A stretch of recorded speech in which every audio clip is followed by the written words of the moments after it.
क्या आपने भी बनाई है ये रेसिपी कभी? तो ये रेसिपी है उत्तराखंड की प्रसिद्ध रेसिपी। ये है जो अरवी के पत्तों के लीफ होते हैं, इसको हम पहाड़ी लैंग्वेज में गाबे भी बोलते हैं। जो उत्तराखंड से बिलोंग करते हैं उनको पक्का पता होगा कि गाबे मीन से क्या होता है। मैं भी मार्केट से ये सब्ज़ी लेके आई थी। सब्ज़ी अगर जब भी आप ये अरवी के पत्तों की सब्ज़ी बनाते हो तो आप सबसे पहले उसको वॉश करने के बाद जो उसके रेसिस है उसको अच्छे से निकाल लिया करो। फिर उसके बाद उसको बारीक बारीक करके कट किया करो।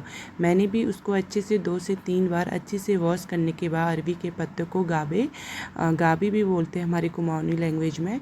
उसको अच्छे से वॉश करने के बाद उसके रेसिस निकालने के बाद मैं उसको अच्छे से कट कर रही हूँ, जो कि खाने में काफ़ी स्वादिष्ट होते हैं। आप इसके पकोड़े भी बना सकते हो, इसको आप सब्जी रोटी के साथ भी बना सकते हो और चावल के साथ भी, पर मुझे चावल के साथ बनाना था। मैंने अपने जितने भी गाबे थे, एक गट्टा था, वो मैंने पूरा करके अच्छे से कट कर लिया है। फिर कट करने के बाद फिर मैंने लोहे की कढ़ाई में बनाना था और मैंने टमाटर प्याज भी पहले ही कट कर लिया था। उसमें तेल डालने के बाद मैंने टमाटर प्याज मिर्ची को सबको एक ही साथ डाल दिया था। और देखो टमाटर प्याज बन जाने के बाद पक जाने के बाद फिर मैंने डेली उसके मसाले भी उसमें डाल लिए हैं। यह है अरवी के पत्तों की रेसिपी। उम्मीद करती हूँ कि ये रेसिपी आपको अच्छी लगेगी। अगर अच्छी लगी तो प्लीज़ आप भी अपने घर में ऐसे ही बनाया करो।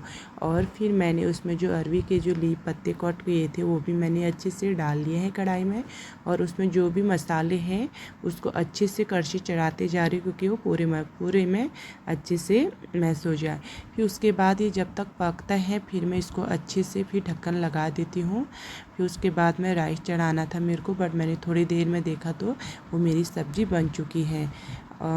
फिर मेरी ये सब्ज़ी बन चुकी थी। फिर मैंने एक कटोरी में अलग से निकाल दिया था। इसको टपकी भी बोलते हैं। अगर हम उत्तराखंड में अगर हम कोई हरी सब्ज़ी बनाते हैं तो अगर हम उसके लिए अगर हम थोड़ा निकाल लेते हैं उसको तो उसको टपकी के नाम से भी जाना जाता है।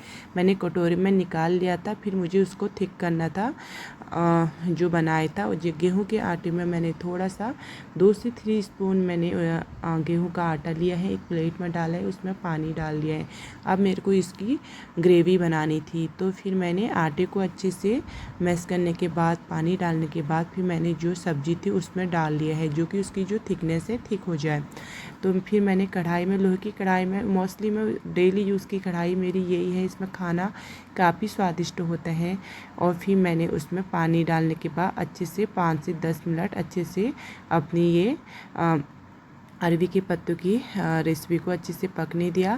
फिर मेरा चावल भी बन चुका था। बच्चे स्कूल से आने के बाद मैंने उनके टिफ़िन और वाटर बोतल भी वॉश करके वहाँ पर टेक कर रख दिए थे। और उसके बाद फिर मैंने थाली में चावल भी सर्व कर लिया था बच्चों के लिए।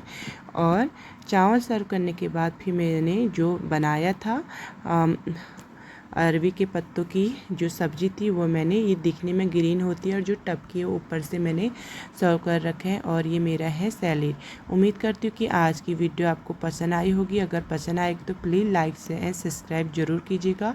छोटे यूट्यूब क्रिएटर को भी सपोर्ट जरूर कीजिएगा। Thank you for watching. Thank you so much.